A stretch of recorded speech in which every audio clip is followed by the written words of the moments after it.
of the program is when we interview our guest entrepreneur. And if we remember, the theme of this conference is the enterprising woman. So what is an enterprising woman? An enterprising woman is someone who is resilient, who is resourceful, who is flexible, who makes the most of the little that she is given. So I think all of us here can relate to that theme of the enterprising woman.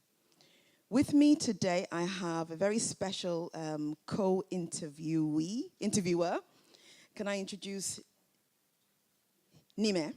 Nime, she's one of our 18 to 13 women. Thank you. She's actually an enterprising woman, trained as a solicitor. She used to be with us in Manchester. She's moved down south now, and she has set up her own business. So she's resourceful as well. You can have a seat. But Sister Gladys has pulled out all the stops when she's brought our guest entrepreneur. We have a lady with us in our midst today called Rosemary Nani Knight. Now, I've spoken to Rosemary, and she is quite an interesting woman. We're going to unpick her brains this morning and know a little bit more about her. But I'll tell you a little bit about her history before we call her up. Rosemary was born in England. She was born in Wolverhampton.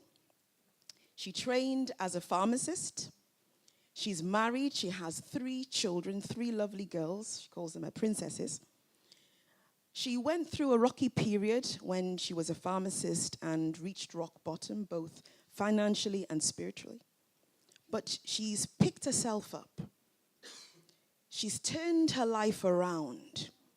So from a period when she said it was her, I think she called it her blank days, her dark days, this woman now became a property magnate.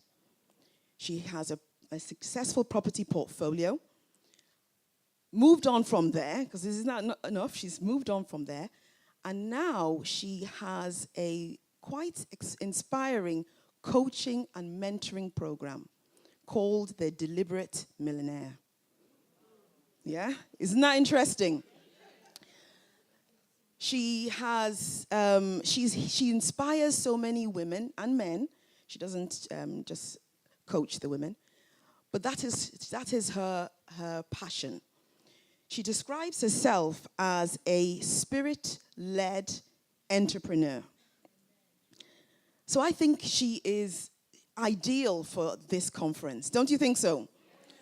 So can everybody be upstanding with a round of applause for Rosemary Nani Knight?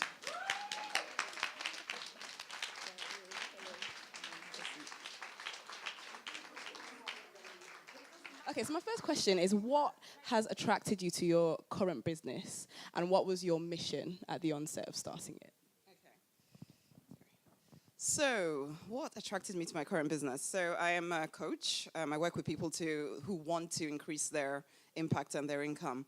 So, what attracted me to it, or what brought me finally here, was the fact that I suppose almost since I was born, there's been this desire. I would say it's God-given, frankly, because I think all of us know, really, from a very young age what we're here to do. But most of us kind of go off path because it doesn't seem practical, it doesn't seem whatever. And that definitely was my story. And I love my parents. Pharmacy was not necessarily going to be the thing that I ended up doing for the rest of my life. But we all have those parents, or at least we are those parents, basically, that want to, but anyway, I got there. But I knew that there was more to me. I knew that I almost feel silly to say, but that part of my mission, it's almost like a prophet. I was here to inspire others to live out the fullness of their potential. I still remember, even as a young girl in Shagamu, I went to FGGC Shagamu, actually, for my schooling. And even there, once I got over the homesickness and the craziness of all of that, basically, get into my last 3 years and almost like building a bit of a community around me of young girls who I knew I had to help them. I knew I had to inspire them. At that point, it was mostly about, just becoming Christian and being the most powerful Christian you could be, although I was brought up Catholic. But even as a Catholic, I was like the weirdest Catholic you could ever have, basically, because I knew there was more. And even then, because I look at what I'm doing now, and it's just the same, except now I'm doing it with adults. Now I'm finally fully giving myself to it, because I know that this is the call on my life, that actually I am here to help people live out the fullness of their life. Wow. And that, I don't know, it's just always been a thing inside of me, and finally I've allowed myself to actually do it.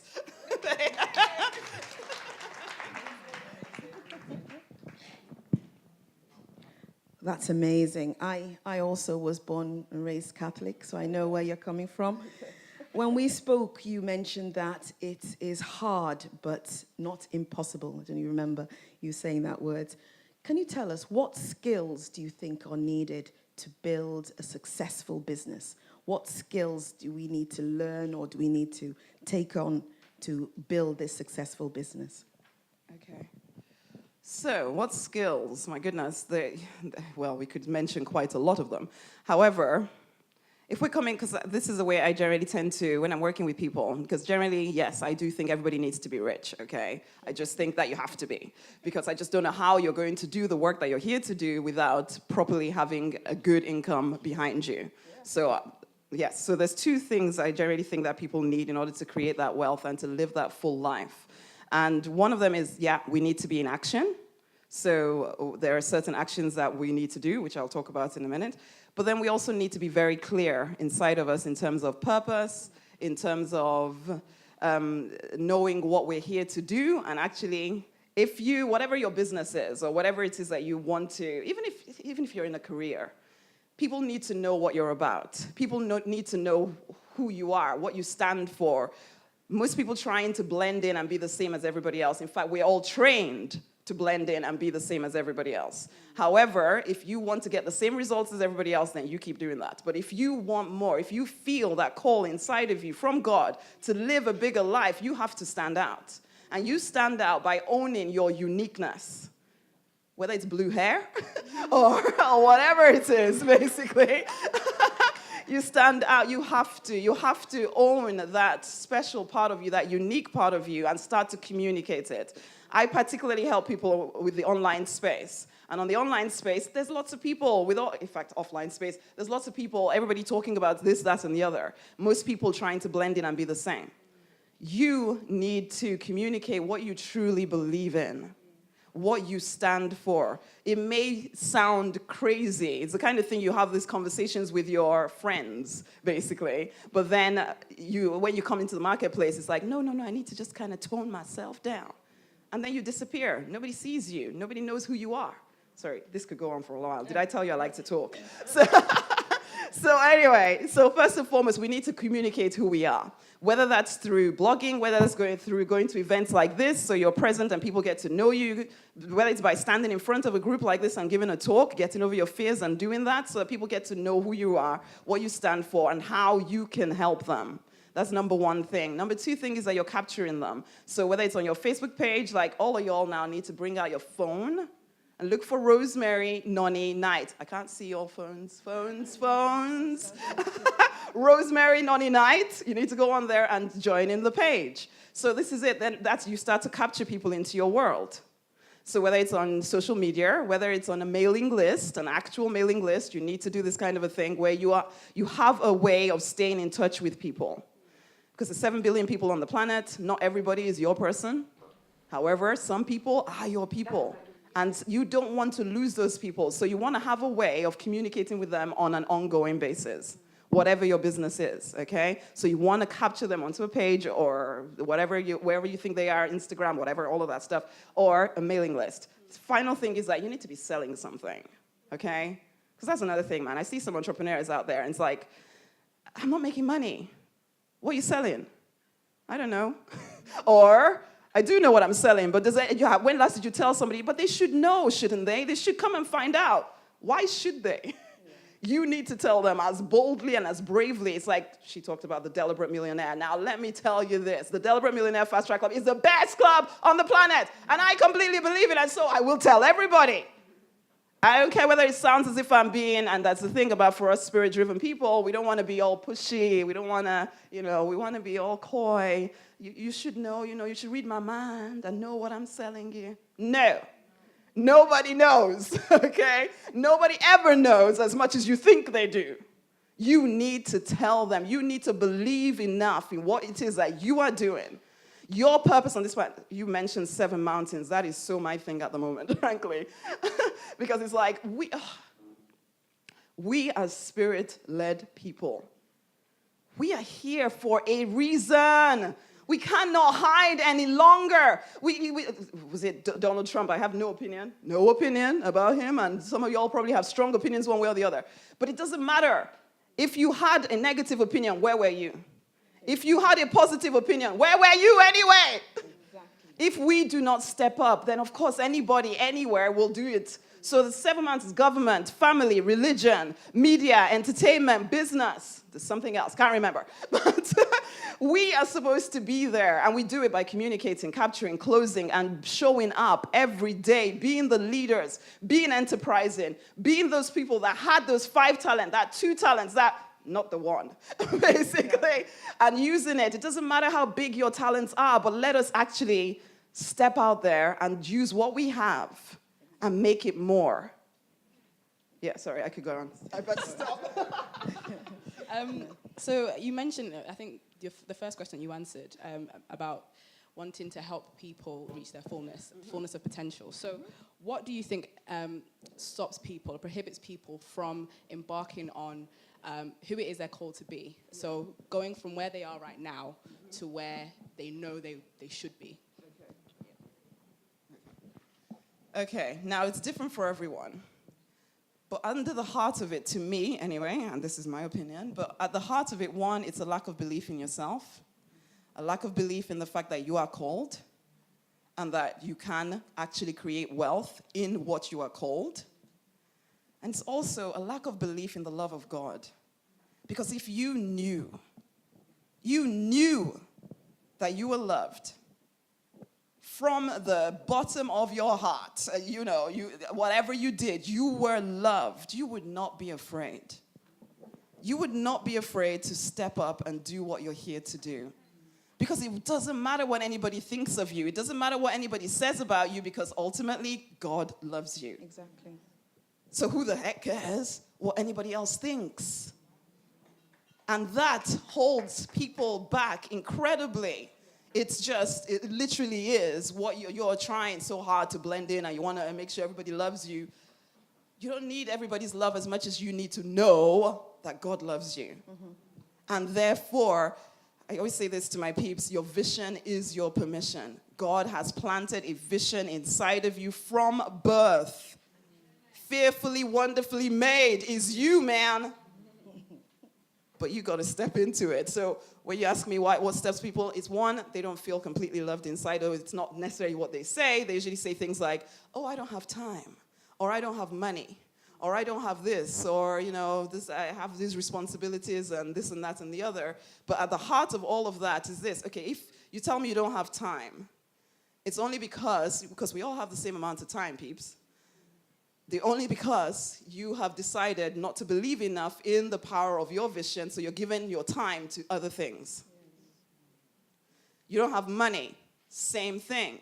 You don't believe enough that God will take care of you, so therefore, you got to take care of yourself doing stuff you don't actually want to be doing.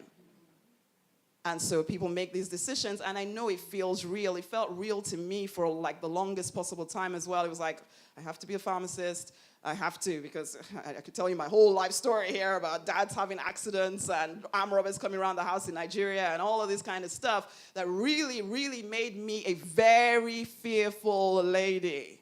Very fearful lady. I wanted to be safe. And most people want to be safe. We want to be safe, we want to be secure, and we want to do it ourselves, our own way. So even though Spirit is speaking to you, telling you that you need to be doing something else, you ain't listening because you're telling yourself, I need to be practical. Really? Wow. Isn't this amazing? Rosemary, obviously you are a confident woman. And you've told us that you get a lot of your inspiration from God, which is great. Do you think, or why do you think being an entrepreneur has improved your confidence? Because it's had to. Because, well, the only way you can actually make it work is that you just have to face down your fears. Something I say to one of my clients is, we just dance with the fear. It's not that we don't feel it. It's not that I wake up every morning thinking, I'm confident. Nah. Some mornings, some days, frankly, I just want to hide. I want to hide. But there's too much to do. There is too much to do. I have 3 young girls, 9, one just turned 8, and 6. I home educate them. There's too much to do. Let's even think about it practically. There is too much to do. But then even in the world that we live in, oh, guys, it's so imperative that we wake up and do the real work we're here to do. It doesn't matter whether we feel afraid or not. It doesn't matter. That cannot be the thing that we go to our grave thinking, oh, well, I could have, but I was afraid. So yeah, I stand here before you and look like the most confident person on the planet. You come to my page, honey, and I'm sounding like, nah. It's not always the truth. It is a choice. You said it, decision. I make a decision every freaking morning that I will wake up and I will do the work that I'm here to do. Please, Lord, help me. Basically. And that is it. Awesome. If you could help us, just to give a bit of a view into your life, if you could talk through an average day in your life, and what tips can you give any entrepreneurs from your daily routine? Okay, my average day. My average day starts around about 4 o'clock in the morning. Because as I just mentioned to you, I have 3 young girls. I home educate them, so they don't go nowhere. Basically, they're home with me, which I know is quite terrifying for a lot of Nigerian people. I must admit, well, yeah, usually when I say this to Nigerians, they're slightly horrified that I would make such a choice. Because yes, our parents actually brought us out of Nigeria to be educated. And then I suddenly decided I wasn't going to do the whole pharmacy thing anymore, which I think my parents are still handling it, basically. And then I decided I was going to home educate my kids. Oh, my gosh. But anyway, so yeah, I wake up around about 4 o'clock because I'd love to have time on my own before the household wakes up. So first thing in the morning, usually I'm having a quiet time. So I have a journal. I do a lot of journaling. When I say journaling, actually it's me having communication with God. So I literally would ask a question and get the vibes back, man. Write it all down, ultimately, because it's also informing me for the rest of the day. So that's the intention as well. So I have my quiet time. Can take up to an hour or less, depends on what it all feels like on that day. And then I usually write a message, I call it, to my people, ultimately. So which, again, comes out of that place of, what do I feel God wants to say to people today? And then I'd write that, so that would be a blog or something, and I'll put that out into my page. Make sure there's lots of stuff on my page in terms of content, because yes, I'm an online entrepreneur. My office is in that bag right there, basically. And so most of what I do is literally make sure that I'm communicating with people all through the day. And that can generally take, and then I do a little bit of exercise. I've started doing that too, because one has to take care of one's body or something in order to do the work that we're here to do. So I do at least 20 to 30 minutes of that, of some kind of exercise or whatever, usually on my bike these days. And then it's either client calls before the girls wake up, or when the girls wake up, then it's getting them breakfast. Although these days, thank the Lord, my husband works from home as well, so that's quite a help. So he also helps with their breakfast and things. And then they start school, so it's monitoring that, making sure we're doing stuff. And in between, looking at them doing their work, I'm also doing my work, which is usually communication or speaking to people or getting new clients on board. So doing the marketing and all of that kind of side of things. In terms of my property business, thankfully, there are other people taking care of all of that for me right now. So really, apart from the calls that I have to do to people, then I don't really have to do very much by way of property stuff.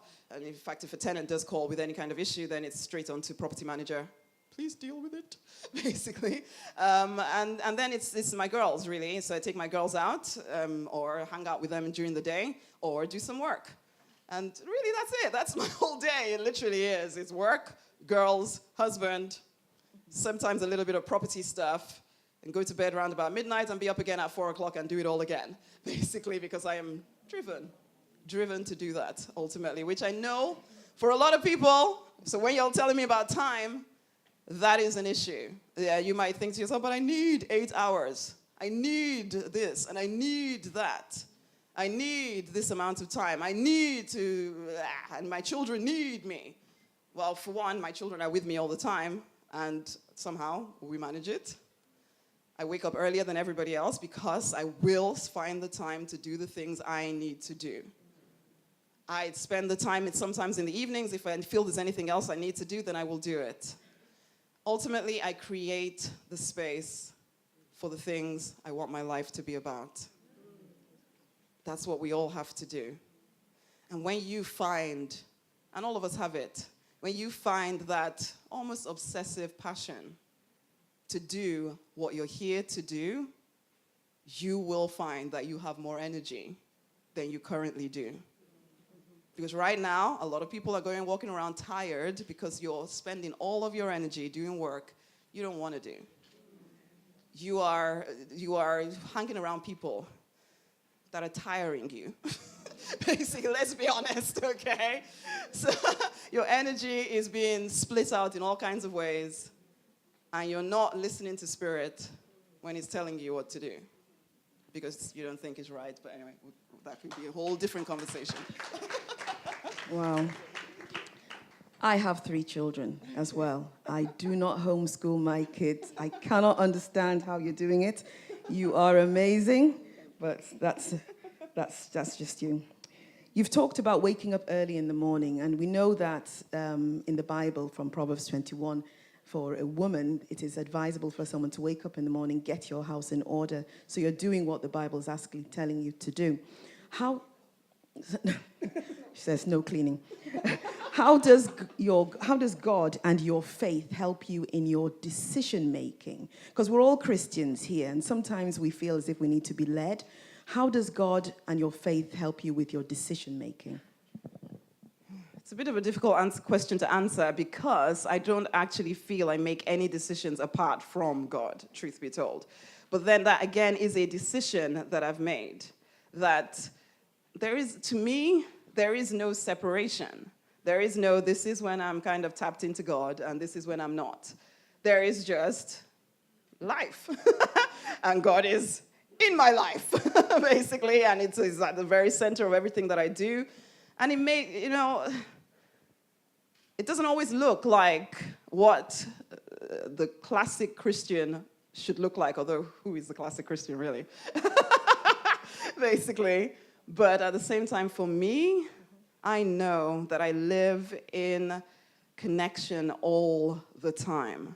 All the time. It's like even as I'm speaking here, something will bubble up inside of me, and then I just start to say it. I didn't overly prepare at all. Well, for one, they didn't tell me what questions they're going to ask me. So it was like, whatever. Okay, fine, Father.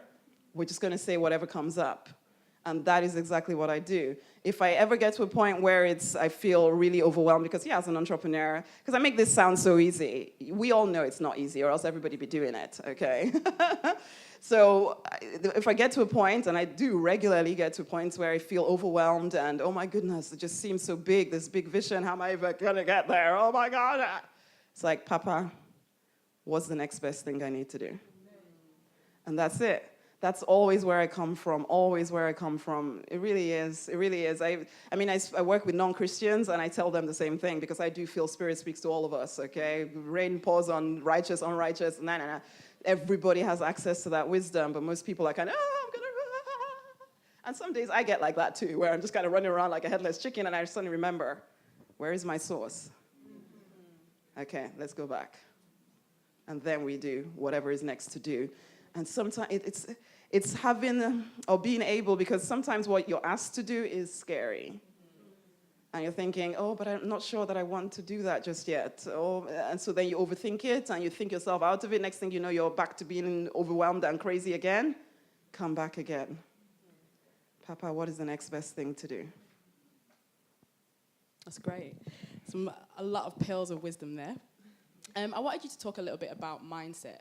and how important mindset is, especially the journey that you're on, being an entrepreneur, and also obviously just to just elaborate a bit about what you do maybe on a daily basis to affirm your mindset. If you could just talk a little bit about that. Yeah, cool.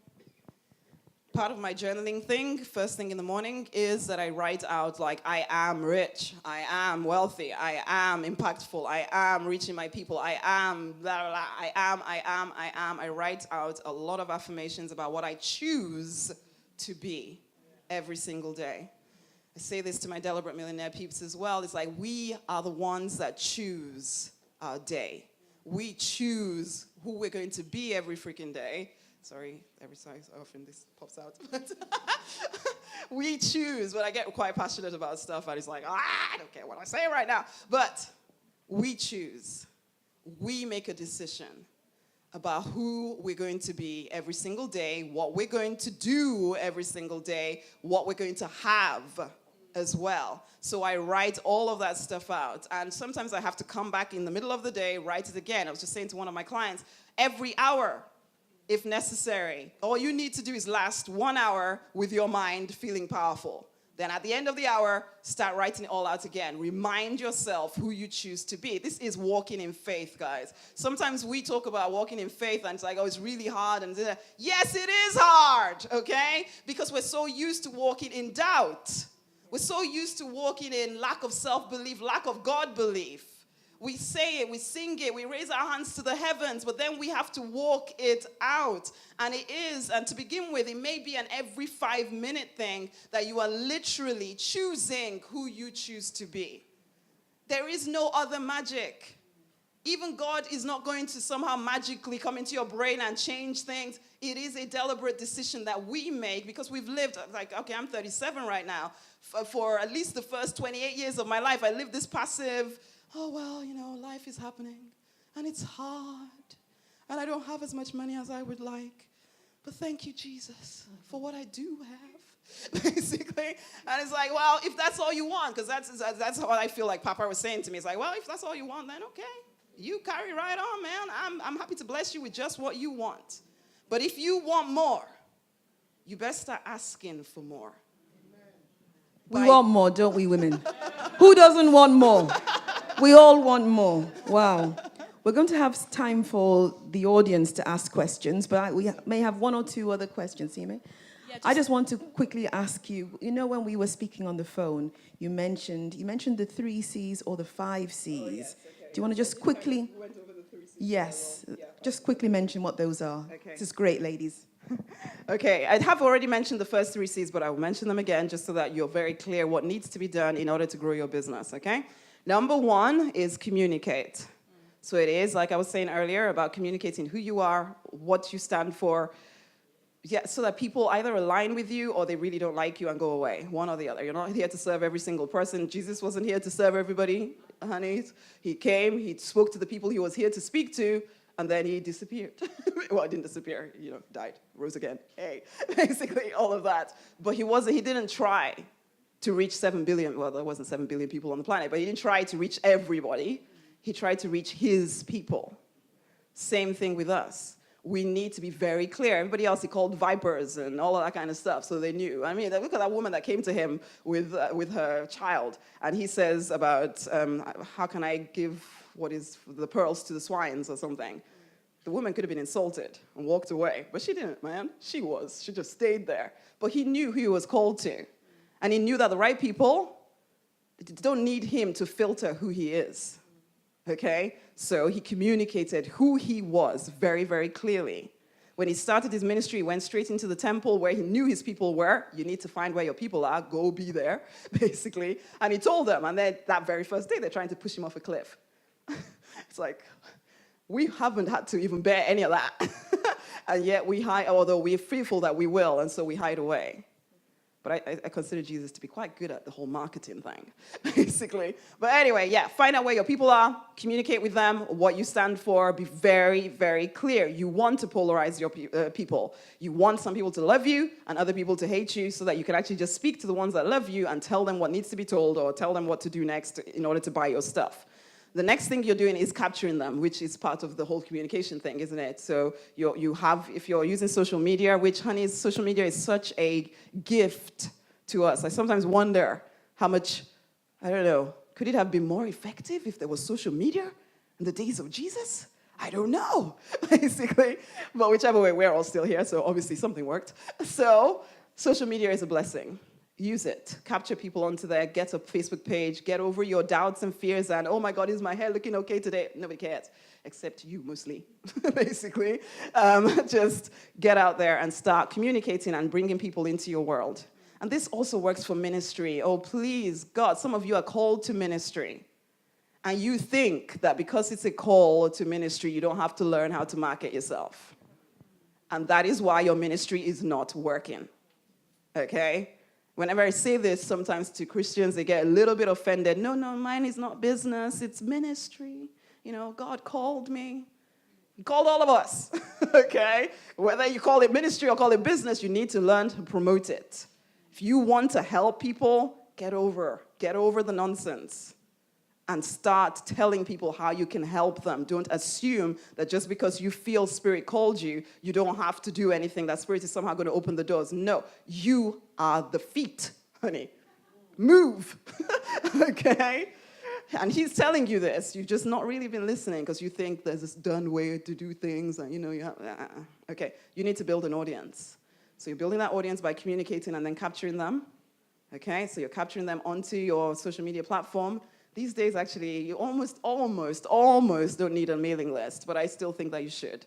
Just in case you built an audience on like Facebook and then Zuckerberg dies and Facebook dies as well or something, then suddenly you've lost your whole audience. So you want a mailing list. So as soon as you got people onto social media, you also want to move them onto your own mailing list, okay?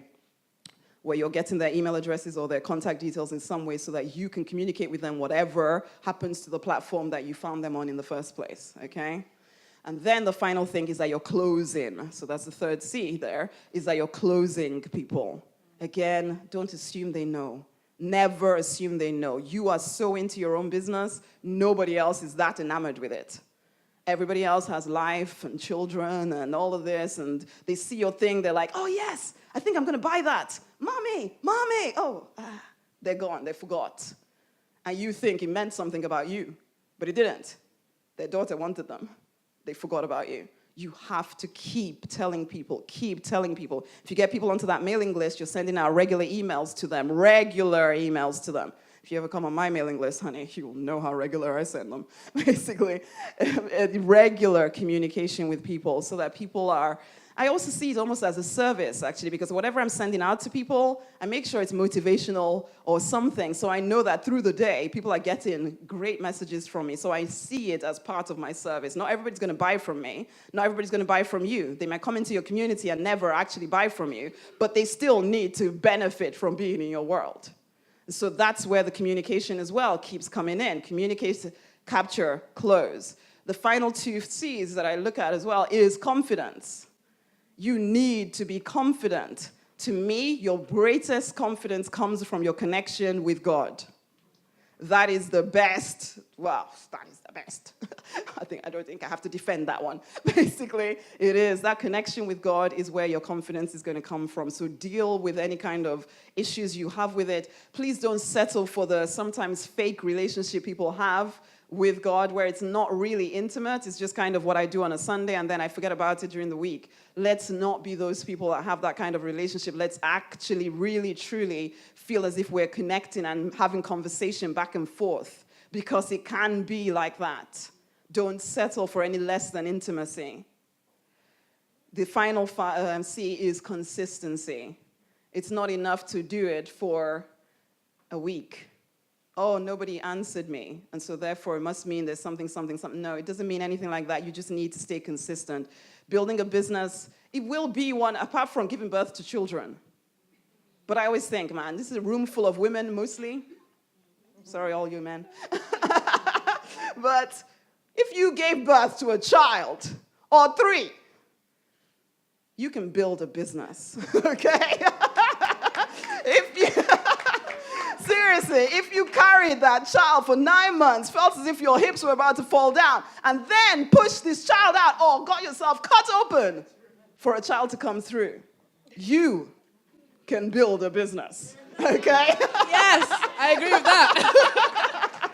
You can have a child, you can build a business.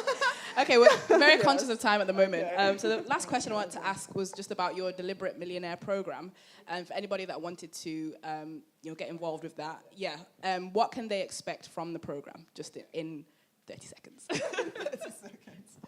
You can expect to learn how to grow your business and to impact more people and to make money, okay? That ultimately is it. Ultimately, I do believe that everybody needs to live a life of, I would call it luxury. Some of y'all might feel a little uncomfortable with that because you think as spiritual people we're supposed to be kind of almost broke. No. Well, you say that until I ask you to really do what it takes. Then I find out what you actually believe. Basically, that is the thing. So it's one thing to say it, it's another thing to act it. Do you really, truly believe that you are here to be a millionaire? Or is that uncomfortable? If there's any inkling of uncomfort and you start saying, oh, Jesus was poor, question that. I do believe that in order for us to do the work that we're here to do, we should be the wealthiest people on the planet. Amen. Literally. Okay? So make money, impact people, whatever your business is. That is what the Deliberate Millionaire is about. Thank you very much. So at the moment, we're going to open up the floor for questions. So if you have a question, please raise your hand. And, okay, Abiel's going to take the mic around for anybody to ask any question. Hi, good morning. My name is Rose. Hey, Rose. Hi. I like your C's, but isn't there a C that gets in the way called culture and conditioning? So in what exact way? Because, yeah, honey, I could talk about culture and conditioning for a long time. What do you mean? In that women should focus on children, house, husband, all those things, and then business comes afterwards. Do you agree with that? No, I don't. Oh, okay. No, I don't. Okay. But even though I don't believe in it, in order to keep the peace with your parents and everything else, you go along that line. What's the priority? To keep the peace with your parents and everybody else, or to live the life that you're born to live? Well, I would say live the life you're born to live. But a lot of people, a lot of women will go along with what their parents want them to do because it's expected of them. Yeah. So how do you break that without actually breaking it? You break it. So what you're saying to me is that Honey, you don't bend it. You don't you bend actually it, you break it, and then you build again, because you cannot carry on doing what you've been doing and expect to get different results. It has been one of the hardest things that I've had to deal with, is the truth of the matter, the whole culture and conditioning thing, for sure. Because yes, there are certain expectations that people have of women, or even, it doesn't even matter whether you're a woman or not, it's actually your family have certain traditions that you're supposed to live to. Your church might have certain traditions that you're supposed to live to. And if you don't break free of those in order to then find your way, you will always just kind of keep going along with it and keep going along with it. And that, again, is another reason why people don't get to live the life that they're supposed to, because it feels wrong almost to break these things. But we forget that it's actually tradition, man-made tradition, not God-given. That's the thing. And it has been a really hard thing to do, for sure. And I know my family hasn't always, especially my extended family, haven't always loved some of the choices that I've made. There's no doubt about that. I'll just be very honest with you. It is not the easiest thing to do. But I had to make the decision that actually I'm the only one that gets to answer to God in the end. Did I live the life that He wanted me to live or not? And I could go on about it, because it's one of those things that a lot of the leaders I work with, we come against. It's like all of this, you want to be a part of the tribe almost. It's tribal thinking, and it keeps people back so much. And the thing I find actually is like, when I do the thing that everybody's like, no, don't you dare do it, and then I find the courage to do it, finally, for the ones that love me, the ones that don't, well, we just found out, hey, basically. For the ones that love me, it comes full circle, and we find a new way to be in relationship. but it cannot be based on the way we did it originally, because that no longer works for me. We are created in the image. Oh God, I could keep going. I'll stop. Next question. We only have time, I think, for one more question, and if we can make it brief, both the question and the answer. Always come and speak to me in breaks or whatever. Hi, my name is Dukwe Balajobi. Hello, and Dukwe. hi, and I've just started a company, a firm solicitor, and almost 2 years. Now, one of the challenges I have is actually breaking the barrier in reaching out to people who would want to give us, work. And I say this in terms of the society that we live in, being black people. How do you, cope with that? I find that as a challenge. Being a black person? Yeah. Getting businesses, getting people to actually instruct you. Yeah, I get it. And a lot of people say the black thing to me, but I must admit I've never lived to the black thing. I just don't even see it as a thing. Well, you don't say, I don't say it, but people who actually want to instruct you or who want to, buy into your businesses, they see it. It's like this is the first thing they see. It really isn't true. It really isn't true. But when you believe that it is true, you see that it is true. So no matter what I say, until you recognize it's not the truth, because that becomes a reason not to really go all out, because you're thinking to yourself, it's because I'm black. It has nothing to do with that. Nothing at all. Even for the crazy person that does make that decision, we don't care. There's going to be maybe one person out of 1,000 that might think that. You don't look for that. Don't look for it. I say this, I don't know. I get it, I do, and I know for us as black people, sometimes that can be such an issue, but take it out of your brain, because it's not the truth. It is not the truth. And even if it is the truth, don't live as though it's the truth, because you keep propagating the nonsense. Just push more. Push more. And not because you're playing some kind of crazy black tax. I think we're not in America, so we don't even talk like that. But please, don't think it's because you're black. Because that becomes, it's just like thinking it's because I don't have money, that's why I can't do something. That becomes a block. That means you can't do it because you've decided it must be because I'm black. And you can't change being black. You can't change how much money you have right now. You can't change the time you have. So you're almost like, that's it, I'm done. Don't just remove it. As soon as that thing comes into your head, just kind of flick it away like a mosquito. It's not the truth. What else can I do? Because you need your brain to be creative. You need to be able to tap into God and ask for whatever. But if you're telling yourself it's because I'm black and there's nothing I can do about that, you won't even ask the questions you need to ask to find out what the problem really is. So please. It's a good question, though. It really is Rosemary. a good question. My name is Toya. I'm from North London branch. Hello. Hi. Just following on the last question, I think that where, say, some of us might not necessarily have a block or so, that perhaps there might be, say, useful strategies that businesses, particularly, say, black businesses in a multicultural society like England or the US, that we might be able to employ to sort of bring our businesses to mainstream, because whether you see it or not, sometimes this actually stops people. May not, in some sense, maybe not stop, but it does inhibit the effectiveness and impact and the sphere of influence. So I think that where, it's not necessarily thinking that because I'm a different color, this might stop me, but perhaps there might be useful strategies that small businesses or businesses run by ethnic minorities, as we are, can employ to sort of grow their influence. I don't know, could be something in terms of perhaps social skills, could be, could be practical things like that. And this is where I find that, apologies, it's getting a bit longer maybe now. I wanted to be quite short. That perhaps sometimes younger people might be able to sort of help older people, like the social like media, symbiotic, like a kind of symbiotic relationship, because younger people sort of know how to reach into this environment a little bit more sometimes. So it's just things around that. So I wouldn't really necessarily want to dismiss that concern of, I am ethnic minority, I want to run an effective business in mainstream environment like so this. run it. What can I do? Everything I've said is exactly the same. It doesn't matter whether you're an ethnic minority or not. It's the same thing. You have to build an audience of people who like what you're about, okay? Who like what you have to offer. Whatever that means to you, you have to get creative about how you build that audience. It has nothing to do with whether you're ethnic minority or not. The business is business. Business is straightforward. You need to get in front of more people. That is it. If the people that you're getting in front of right now are not responding to your business, either you haven't spoken to them enough because you haven't followed it up enough with them, or it's the wrong people.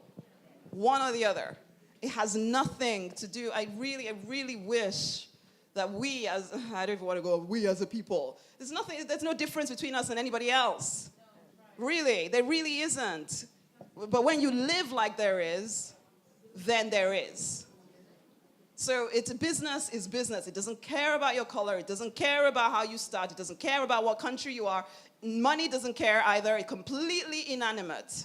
We as human beings then bring our crazy to it, basically. And I have more than enough crazy for everybody, I assure you. So I'm not even trying to, I have my own particular, but maybe because I'm female, I can't do it or whatever. I get that, but I also see my own stupidity when I say that to myself. And it's like, am I going to buy into this story? Or am I going to fully own the fact that it has nothing to do with that? Business is straightforward. If these people are not responding to me, they're crazy. I'm moving on to the next people. And it has nothing to do with my color. Nothing. So yeah, there are practical strategies, but they wouldn't be any different. They wouldn't be any different for a white company or a black company or whatever. It'd be the same thing. Praise the Lord. Hey, hallelujah. The first and the last and the second last question, I get you and I know where you're coming from. 3 points. We, the ethnic minority, need to support each other. If everybody in this room is using your services, you will not need anybody else. That's number one strategy. Number two, we need to prove people wrong in the society because those problems are real and they're existing. But it's one thing for us to believe it. If we increase the level of our effectiveness and we bring ourselves up to date and up to standard, okay? So all of those will slowly begin to go. And again, it depends on the area of service that you're offering. Some firms or businesses, they are institutions within those classes. Now, you want to compete with them, that you are not brought up in this country. Your business is only 2 years old. How will you convince the customers to leave those big institutions to come and trade with you? Those are issues, but we need the direction of the Holy Spirit. Praise the Lord. We do need direction of the Holy Spirit. Absolutely, we need direction of the Holy Spirit. But please, it's not true. We don't have an entitlement thing where, okay, you can't guilt anybody into buying from you. If people are not buying from you, it's because you're not getting your message across succinctly. We need to... Business is straightforward. I don't care who you are, where you've come from, where you were born. If you want your business to work, you will need to work harder than you ever imagined. Ever imagined. That is the thing, more than anything else. And that's it, because you're working hard already. You think, this is it, this is my cap. But it is not. If you are not getting the results you want, it literally comes down to the work. That is it. You cannot guilt anybody into buying from you. I see people saying, we must all buy local because Tesco's come and taking over. The reason why you lost your business is because Tesco was more exciting to your customers than you. And they are bigger. I'm not saying they're not bigger. But if you generate loyalty with your customers, and I know it's easy, don't go with the easy option, guys. We are here, we are called. We have God behind us. Don't go with the easy solution or this seems to be the problem and so I can't fight it. Are you saying our God is not powerful enough? I think, thank you very much. That impassioned. Passionate about this stuff is like, Yeah, no, I think, thank you very, very much. I'm going to say something very, very quickly. I totally agree with what you said. Yeah, like really, really quick, like really, really quick. I agree with you, actually, because, and I say this because the lady who has set up a solicitor's firm, I work very closely with a QC who is white, born and bred in Manchester. He set up his own QC-led solicitor's firm in an area where he's grown up and where he's very well known within the community, and he has struggled to get work in. And he doesn't have the excuse of being an ethnic minority. So if you make it a block, it will become a block. I'm not saying it doesn't, there's no issues at all, but just don't think about it. It's not going, you're not going to wake up white tomorrow. So let's just, and you wouldn't want to anyway. Imagine the increase in the cost of sun cream. So bearing that in mind, you just work with what you've got, work your angle, make it work for you. Anyway, thank you very, very much to our, to you, Mayor, Sister Emma, and to Sister Rosemary.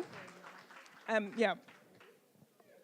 So this concludes our guest entrepreneur interview. I hope you've been blessed. I hope you've been inspired. Wasn't that amazing? I want to say thank you to Hime. Thank you so much. And a big thank you to Rosemary Nani. And check out her blog and her website. Thank you very much. Thank you.